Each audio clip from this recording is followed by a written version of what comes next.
Ohio Peter-san. You're on mute.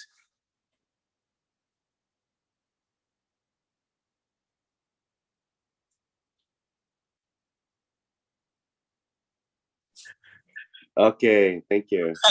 Thank you. Vital point. Thank you. Oh my God. So helpful. It happens sometimes. All right. Then let's go.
Okay, then let's take a bow to Lord Cantare.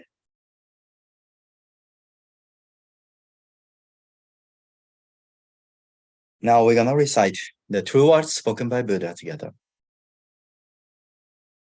The true words spoken by Buddha, Ryuho Okawa. There used to be the light in the great universe. The light with the energy of Buddha. People can live by this energy, and Buddha's energy has made human history. It'll be supplied eternally. This eternal light comes from heaven and prevailed on earth. This is the light of heaven. Through the prism of Buddha, there appear the 7 colors of rainbow arching over in the sky. Here you can see Buddha's mercy. Yellow is the color of teaching. White is the color of saving. Red is the color of justice. Purple is the color of obedience. Blue is the color of thinking. Green is the color of harmony. Silver is the color of progress. These 7 colors help each other, and there appears Buddha land. Buddha land is shining brightly because of gathering of bodhisattvas. This is the land of love, or the land of mercy. This is the land of wisdom, or the land of teaching. Especially, this is the land of souls. Rest in peace. Real souls are the children of Buddha. The children of Buddha became real human beings. Real human beings have spirituality. The spirits are immortal powers. The spirits are immortal forces. The spirits are real entities. The physical bodies are the shadows of the spirits. It means you are the boat sailing down the great river. The great river is a symbol of the course of lives. Each of you sailed down at a small boat, so you need a boatman. If it were not for your own boatman, you surely go aground. This boatman really means your mind. If your mind makes a mistake, the boat breaks into pieces by a large rock, and you also need a bamboo pole. This pole is the meaning of the true words. When you go down a rapid stream, you need to pant in a stream. Then you can change your course. The true words means the teaching of Buddha. Buddha enlightened and spoke the two words, and Buddha's teaching became a gold mine. This gold mine suggests various teachings, need another expression of Buddha's truth. It brightened up your days. Or, to put it another way, the fruits of Buddha's mercy. All of you now here, listen to me. Never lose your way, now and forever. The guiding hand has already waved. Please follow this white hand and go straightly on and on. Your lives are not limited to this world only. They have three aspects: the past, the present, the future. Your paths have already gone by, yet still your mistakes will be kept in your mind. That is the reason why you should understand other people, and you yourself should reflect on what you have done. You and others are not different. On the contrary, both are children of Buddha and brothers and sisters. Now then, love each other. Let us bring up each other. And it's time to forgive each other. This is the eternal law, which penetrates the present and the future. Yes, indeed, the light of the dark night. The dark night of this world is hell. It is also the same in another world. Since we came down to this world, the sun of the truth is scheduled to rise. Now we are watching rising sun. It will shed light to the future to invite sad people to Buddha land. Now here I command. There shall not be conflict in this world. There shall not be distrust in this world. There shall not be crime in this world. There shall not be evil spirit in this world. There shall not be the devil in the next world. Only the ideal world, utopia, shall be realized. All of the people love each other, live harmoniously, believing in one another. The world is utopia. All the best could be the light of bodhisattvas. Believing that the light has reality, believing that love has reality, believing that the truth has reality. These are the facts that should be conveyed. We, the light of bodhisattvas, get together, work together to keep right mind and live in tune with Buddha's words. Here we vow to do so.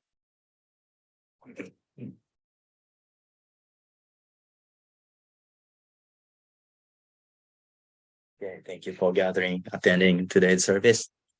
The importance of today's service is based on this book's preface of the book, The Challenge of Enlightenment. This was compiled by the two Japanese books. So this is so thicker than the usual books. So it contains two contents of Japanese books, the same title.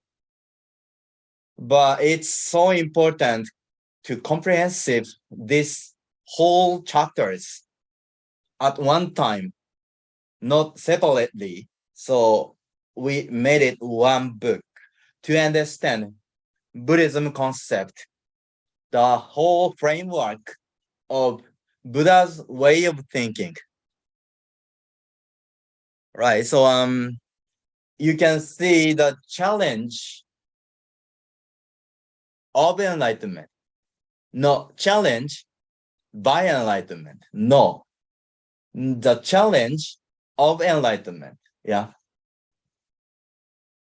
This is the title Master Okawa chose intentionally, not by, but of. Okay. So this is a reason written in the preface.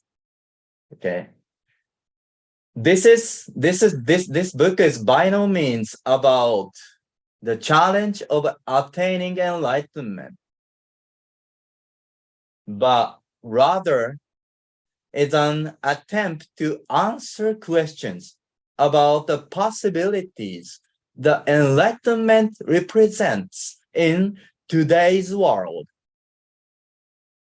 All right. So not only for attaining enlightenment, but it aims to reveals the possibility of enlightenment that represents the possibility towards today's world. That's the meaning of this book.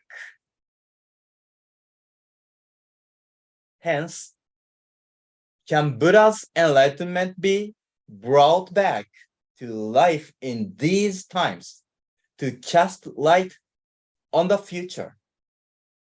Is Buddha's law worthy of the title eternal law? This is the challenge of enlightenment. Because the Buddha's law or the modern traditional religions have each enlightenment, but they are old so much. 2000 or 1000 years ago that were taught. So he challenges the enlightenment can preach the direction to the modern society. So he needs to update the teaching of traditional Buddha's way towards modern society by this book. Yeah, we go back to the preface. Therefore, this book indeed represents not only the challenge of enlightenment, but also the challenge of Ryuho Okawa and the challenge of happy science. Yeah. So his enlightenment needs to cast light towards even the science, even the academic fields, even the political fields, even the economical fields in this modern age. That's the challenge of enlightenment, okay? Then we need to know what's enlightenment. That's the purpose of this book. Okay, so he focused on the teaching of enlightenment this time. So we can grasp what's the enlightenment thing. So we can go deeper into it, go back to one page from this preface. This is page 18. We go back to page 17. The love I teach is love that gives based on the Buddhism spirit of compassion and selfless giving.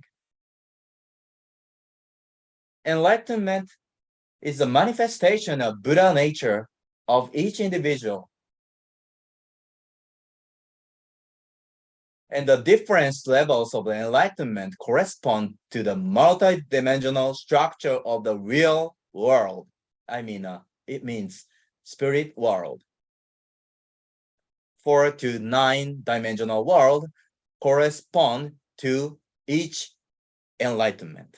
Yeah, the each levels of enlightenment, such as first dimensional world, the world of fairies, and it at the same time world of hell at the bottom. Fifth dimensional world is world of goodness, good people there. If you're living good people as good people, you go back to the fifth dimensional world. If you have obtained some enlightenment as wisdom, you go back to sixth dimensional world. If you attained in this lifetime the enlightenment of angels in the Eastern way, bodhisattva, you can go back to seventh dimensional world. It corresponds to each dimension in the spirit world. That's first revealed by the laws of the sun, by Master Okawa. So the creation of utopia comes from Sangha, an order conceived in Buddha's ideal world where a peaceful society is created by people who learn Buddha's teachings. That's Sangha. that represents ideal society as utopia. And we spread it to this society. We create our group as a Sangha utopia. And we spread the way of living to the other people in this age. That's the concept of creating utopia, right? Then the ideal of love and enlightenment can be bridged through the philosophy of the developmental stages of love, as you learned by this book and the Lord of the Sun. Original teaching of happy science. This is totally original by Master Okawa. That was the original point he started happy science. Based on this concept, we happy science tried to combine each concept of love and enlightenment together. That will be the forecasting the future society. Right? So as described in the laws of the sun. Yeah. This philosophy unites the civilizations of the West and East. These ideas will become the spiritual pillars for creating a new civilization, an ideal world on a global scale. In this way, the three concepts of love, enlightenment, and the creation of utopia will come together to achieve the ideal of Buddha. Okay, so this is the very short concept of happy science. And we focus on enlightenment part today. Today's on, right? So we have a three concepts: love, enlightenment, and utopia. And we are focusing on the enlightenment. So you grasp the framework of thinking way of happy science, because you already learned about love. And then you need to know next enlightenment. And these are leading you to creating utopia. That's why we are learning today, the enlightenment part. And I can say that this is a true way of Buddha's teaching, true way of Buddha's thinking, okay? So today, chapter 1, what is the spirit of Buddhism? So you can know, especially Eastern way of thinking, from the origin of the religion of Buddhism in the East. So you can combine East and West in your mind. That will be realized in this happy science. We spread it to the other people in this age.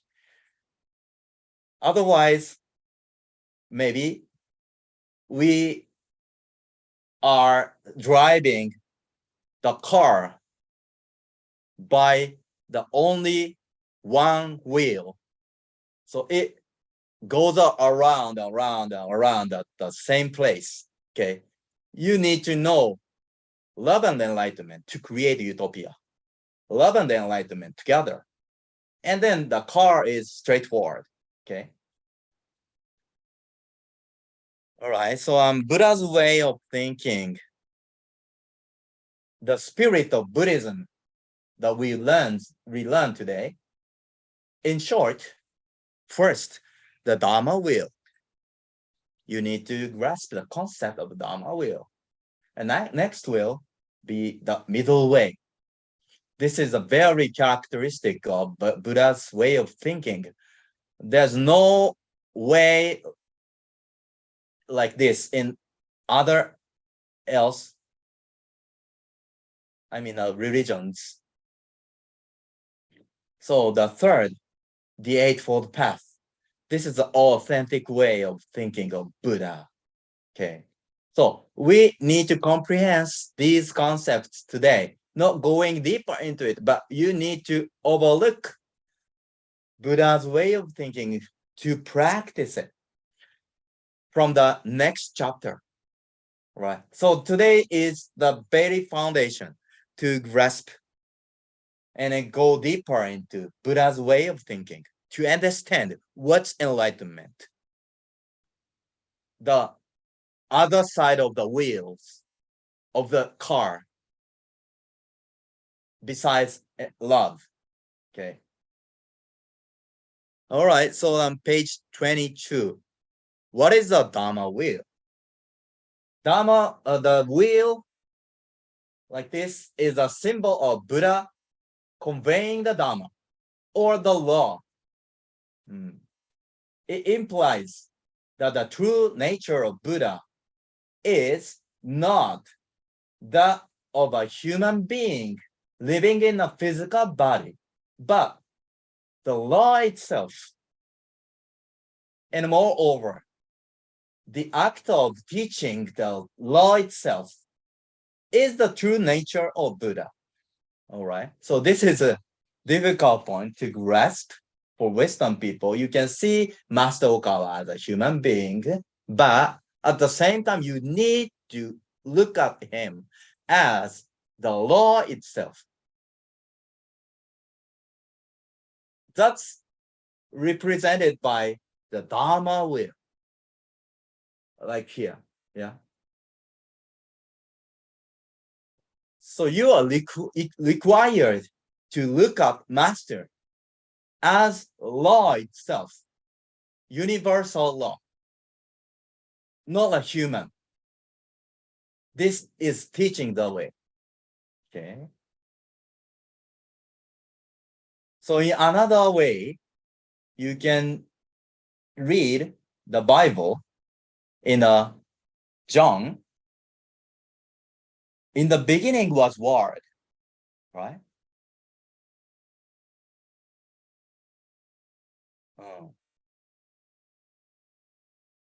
The Word was with God.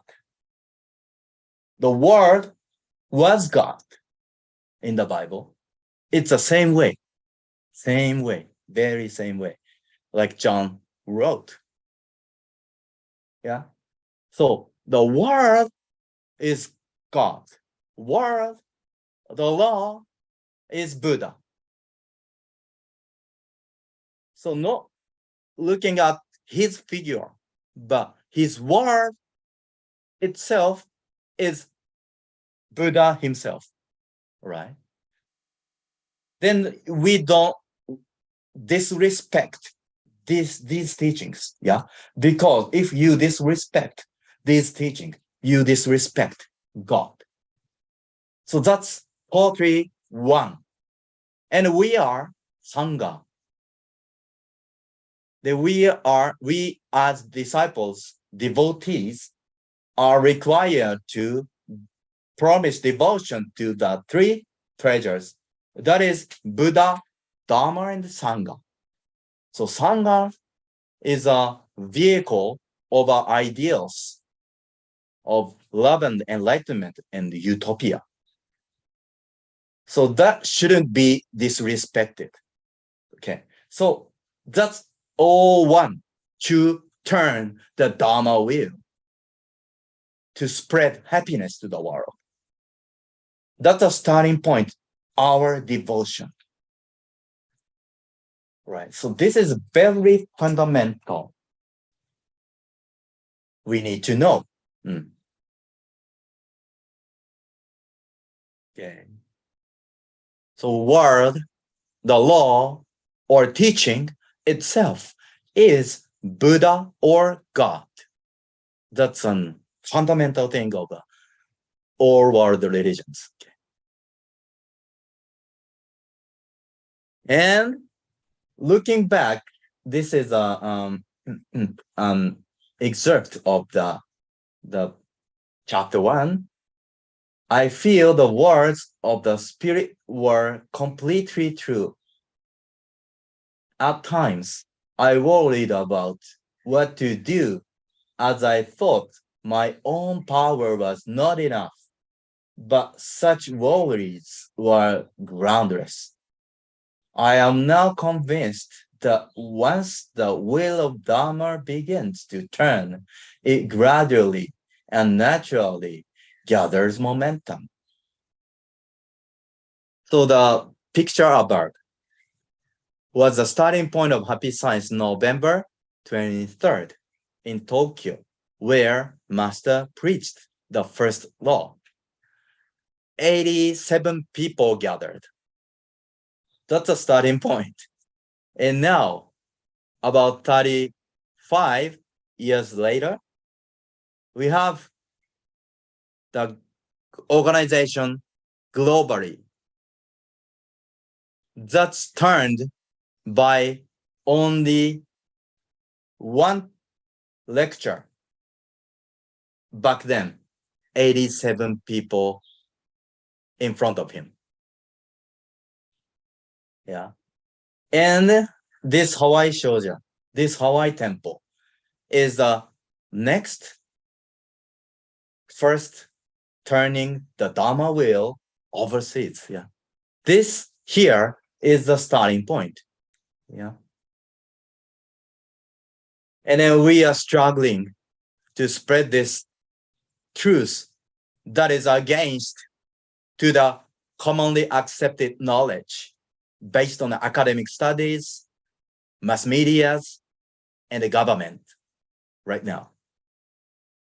But if it turns one by one, it's gradually going bigger and bigger, growing greater and greater, because it's the energy of Buddha. It's the energy of God. That's totally one. If we rely on the law, we rely on the power of God, power of Buddha. All right. So we grasp the teaching into our heart and grow our character better. As long as we grow as a better people, the Dharma is turning the wheel one by one. Then it's growing, right?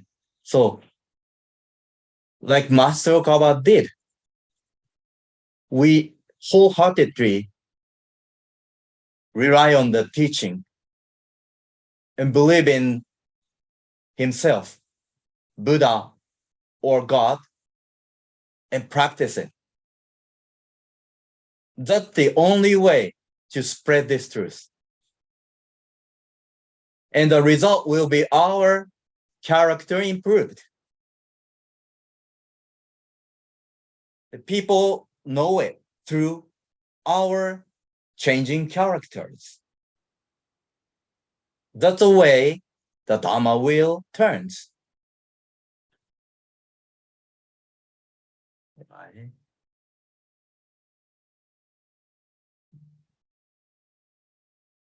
All right, so very ordinary and not so much special way, but in our daily life, there's a key.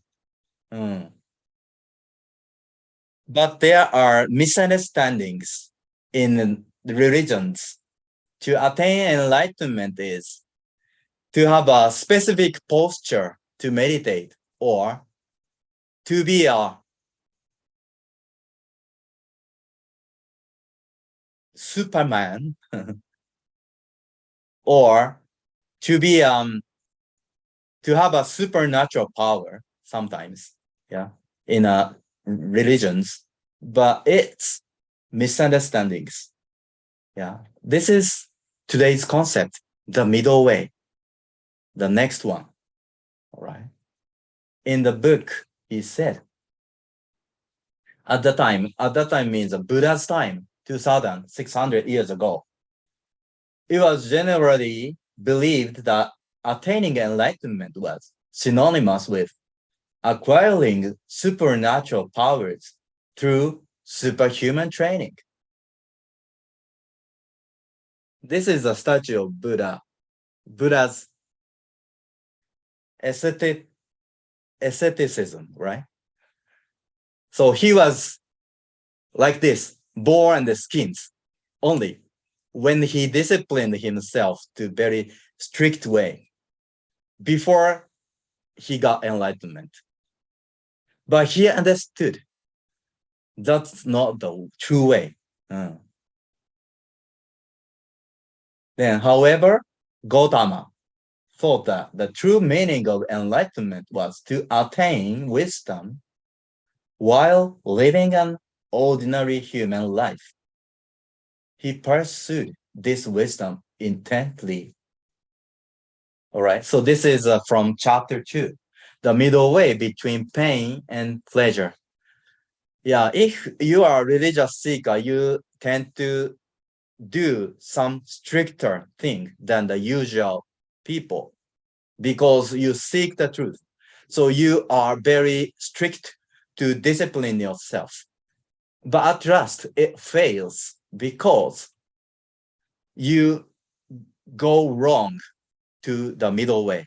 You trace off from the middle way. It's not usual life. It's not ordinary life that all human takes. If you are taking extraordinary life, that cannot be the example towards people. That's against the way of the concept of three treasures. We need to spread our lifestyle based on teachings to the people in the world. If you take very special way to live, only you can do. They are not following you, right? This is the concept of middle way. So this is a very big difference between the happy science and the religion which teaches extreme way. So the difference between happy science and other religions that takes extraordinary way led happy science world religion. Yeah, there was Hinduism that's still alive in this world, but that's not world religion because it was not universal way. Yeah, like fasting, like getting thinner and skinny. Yeah, that's not the universal way. Then he attained the enlightenment of the middle way that led happy science, that led Buddhism to be a world religion. Yes. So this is the fundamental point of the Buddhism way of thinking. Yeah, you need to go back to the middle way every time you trace off from your path. Right. He took the example of the lute. Yeah, if you tighten the strings too much, the string is cut off. But if you lose it too much, that sounds not very well. So that's a way of thinking middle way. Yeah, you need to not too much tightened, but you don't need to be loosened so much. So you need to choose the middle way to making a better sound from your heart. The vibration will be getting better and better on a middle way. Okay. That's the starting point of Buddhism. and the importance of teaching. Yeah. Not only disciplining yourself harder and harder physically, that's not spiritual way. That's intended, inclined to the physical way too much in your discipline in an extreme way.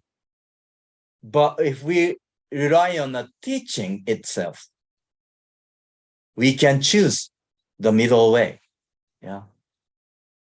Our spiritual movement of salvation is not feeding people, let them alive as a physical body. No, we feed people with teachings to be fulfilled by the spirituality, not the food or residence or money, but their nutrition is teaching, wisdom, and our wealth of the mind that is needed based on teachings. Okay, so Buddhism way